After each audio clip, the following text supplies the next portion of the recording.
अस्सलाम वालेकुम स्टूडेंट्स। पिछले लेक्चर में हमने देखा कि हम कैसे डिफरेंट कॉम्बिनेशन ऑफ जो है इफ़ एल्स को यूज़ करते हैं, डिफरेंट कंडीशंस लगा सकते हैं अपने कोड के अंदर। ठीक है, आज के इस लेक्चर में हम देखेंगे कि बेसिकली हम किस तरह एक ही इफ़ के अंदर कॉम्बिनेशन ऑफ डिफरेंट कंडीशंस को यूज़ कर सकते हैं। कॉम्बिनेशन से मुराद ये है कि आप एक ही इफ़ लगाएं और उसके अंदर डिफरेंट कंडीशंस लगा लें और उनके दरमियान में आप कोई ना कोई उनको रिलेट करने के लिए गेट यूज़ करते हैं। ठीक है, आई होप तो सब फेमिलियर होंगे। दो किस्म के मेनली हमारे पास गेट्स होते हैं, एंड गेट और गेट। ठीक है, जो यूज़ होते हैं बेसिक लेवल पे। एंड गेट, दूसरा होता है और गेट। अब इनमें होता ही है कि मैं थोड़ा सा बताता हूँ। एंड गेट में होता है कि जब दो कंडीशंस के दरमियान आप एंड गेट से उनको आपस में कंबाइन कर रहे होते हो, तो जब दोनों कंडीशंस ट्रू होंगी तब ही वो एज अ होल पूरी कंडीशन को ट्रू कंसिडर करेगा। अगर ऑन द अदर हैंड जो और है, और के अंदर ये होता है कि दोनों में से अगर एक कंडीशन भी ट्रू हो ना, दूसरी बेशक फॉल्स हो, तो वो एज अ होल पूरी को ट्रू ही कंसिडर करेगा। ठीक है, तो इसकी हम एक एग्जांपल देख लेते हैं। कोड के अंदर मैंने कुछ भी नहीं किया, वही स्कैनर का ऑब्जेक्ट बनाया जो हम यूज़र से इनपुट लेते हैं और एक वेरिएबल बनाया हुआ ए। तो इफ़ एल्स लगाने से पहले हम पहले अपना ना क्वेश्चन को स्पेसिफाई कर लेते हैं। क्वेश्चन ये है कि अगर जो है हमारा जो ए है, ए 40 से लेस होगा एंड ग्रेटर देन 30 होगा। हमने एक थ्रेशोल्ड डिफाइन कर दिया कि अगर हमारा ए जो है 40 से छोटा हो और 30 से बड़ा हो, तब हम उसको कहेंगे वेलकम। ये वेलकम, नॉट वेलकम, ये सब चीज़ें इसलिए होती हैं, मतलब हमें करवाई जाती हैं या मैं करता हूँ इसलिए ताकि आपको समझ आ जाए कि अगर यार मेरी इफ़ की कंडीशन ट्रू हो रही है तो ये प्रिंट हो रहा है। ये प्रिंट कब हो रहा है, ताकि हमें देखते नज़र आए, अच्छा यार ये प्रिंट हो रहा है, मतलब ये इफ़ वाला कोड चल रहा है। ठीक है, मतलब इफ़ ट्रू हुई है तो तब ये प्रिंट हुआ है, अदरवाइज दूसरा प्रिंट होना चाहिए था। तो ये जस्ट इसलिए होता है। तो हम एक इफ़ लगा लेते हैं यहाँ पे सिंपली। इफ़ पहली कंडीशन क्या है, A should be less than 40, A should be less than 40। और दूसरी कंडीशन क्या है, ए जो है हमारा 30 से ग्रेटर हो। मैं यहाँ पे लिख देता हूँ ए ग्रेटर देन 30। तो यहाँ पे ना ये कुछ एरर देने शुरू हो जाते हैं। क्यों? हमने दो कंडीशंस इकट्ठी लगा दी हैं, मगर इन दोनों के दरमियान हमने रिलेशन नहीं डिफाइन किया। तो रिलेशन कौन डिफाइन करता है? गेट। अब ये डिपेंड करता है आपको कौन सा गेट लगाना है, एंड लगाना है या और। अभी हमारे केस में ये है कि दोनों कंडीशंस ट्रू होनी चाहिए। जब दोनों कंडीशंस ट्रू होनी चाहिए तो हमारे पास कौन सा गेट यूज़ होता है? ऑब्वियस सी बात है, एंड गेट। तो एंड गेट के लिए हमारे पास यहाँ साइन यूज़ होता है एंड का।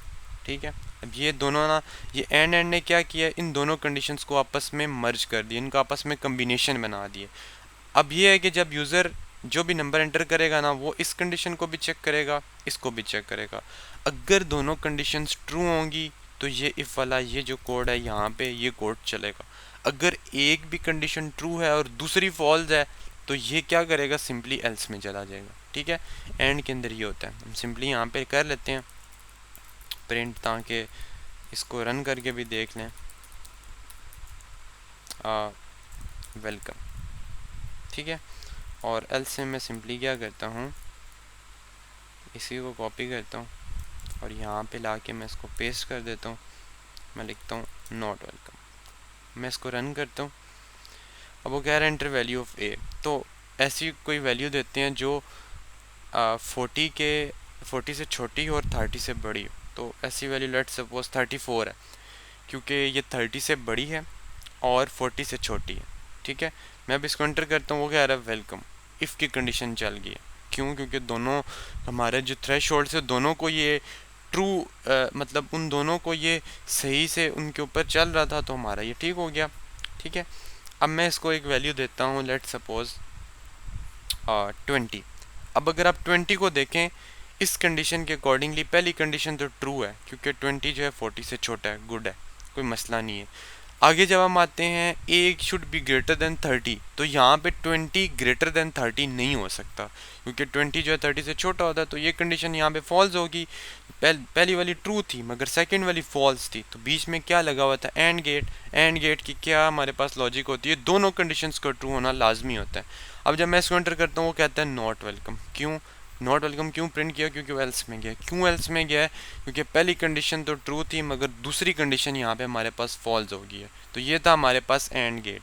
और जो और गेट है, और गेट का मैं आपको साइन बता देता हूँ। और गेट में हमारे पास साइन यूज़ होता है ये वाला, दो स्ट्रेट जो लाइंस होती हैं, बैक स्पेस के नीचे होता है बेसिकली ये कीबोर्ड के ऊपर, ये और को रिप्रेजेंट करता है। और में क्या होता है, अगर एक भी कंडीशन ट्रू है दूसरी फॉल्स है, गुड है, चल जाएगा। इसको मैं यहाँ पे टेस्ट कर लेता हूँ। यही वैल्यू देते हैं 20। पहली कंडीशन ट्रू है 20 पे, सेकंड कंडीशन फॉल्स है, ठीक है, कोई इशू। मैं इसको एंटर करता हूँ तो वो कह रहा है वेलकम। क्यों उसने वेलकम किया? क्योंकि एक कंडीशन ट्रू होगी, दूसरी फॉल्स और ट्रू हो, और को उससे फ़र्क नहीं पड़ता। और के केस में जस्ट एक कंडीशन ट्रू होनी चाहिए, पहली या दूसरी, दोनों में से कोई एक कंडीशन ट्रू होगी। और क्या करेगा, सिंपली उस पूरी एज अ पूरी स्टेटमेंट को, इस ये जो इफ़ के अंदर पूरी जो स्टेटमेंट है इसको ट्रू कंसिडर करके इफ़ वाला ब्लॉक चला देगा, ठीक है। और अगर जो है अगर दोनों फॉल्स होंगी तो ऑब्वियस सी बात है आपका एल्स में जाएगा, ठीक है।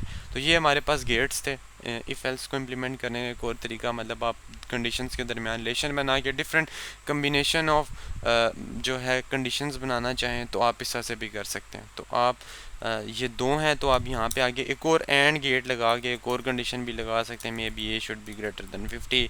आगे एक और लगा के A should be not equal to let's suppose 10। तो आप इस तरह से मल्टीपल कम्बिनेशंस बना सकते हो, मगर बीच में किसी न किसी गेट का होना लाजमी है, ठीक है।